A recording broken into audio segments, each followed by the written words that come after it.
ಈ ಲೋಕದಲ್ಲಿ ಎಷ್ಟು ಸ್ಥಳದಲ್ಲಿ ಗುಂಪು ಸೇರಿದ್ರ, ಲಕ್ಷ ಲಕ್ಷ ಜನ ಸೇರ್ತಾರ. ಅದನ್ನ ದೇವರು ಪರಿಶುದ್ಧ ಅಂತ ಕರೀತಾ ಇಲ್ಲ.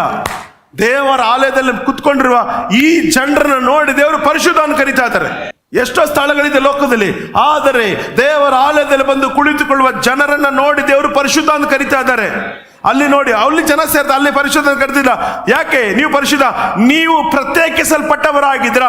ನೀವು ದೇವರ ಸ್ವಕೀಯ ಜನ, ನೀವು ರಾಜ ಯಾಜಕರು, ನೀವು ಪವಿತ್ರ ಪ್ರಜೆ, ನೀವು ದೇವರಿಗಾಗಿ ಮೀಸಲಾಗಿರೋರು, ದೇವರಿಗಾಗೇ ಜೀವಿಸೋರು. ನೀವು ಕೆಲಸ ಮಾಡೋದು ದೇವರಿಗಾಗಿ, ನೀವು ಬಿಸ್ನೆಸ್ ಮಾಡೋದು ದೇವರಿಗಾಗಿ, ನಿಮ್ಮ ಮಕ್ಕಳು ಹುಟ್ಟೋದು ದೇವರಿಗಾಗಿ, ನೀವು ದೇವರಿಗಾಗಿ. ಎಲ್ಲ ನೀವು ಪರಿಶುದ್ಧ ಪರಿಶುದ್ಧ ಪರಿಶುದ್ಧ. Just decide in the mighty name of Jesus. ನಾವು ಸ್ವಾರ್ಥಿಗಳಾಗಿರೋದ್ರಿಂದನೇ ಅನೇಕ ಕಾರ್ಯ ನಮ್ಮ ಲೈಫಲ್ಲಿ ನಡೀತಾ ಇಲ್ಲ. ಇವತ್ತು ಡಿಸೈಡ್ ಮಾಡ್ರಿ, ಐ ಆಮ್ ಹೋಲಿ.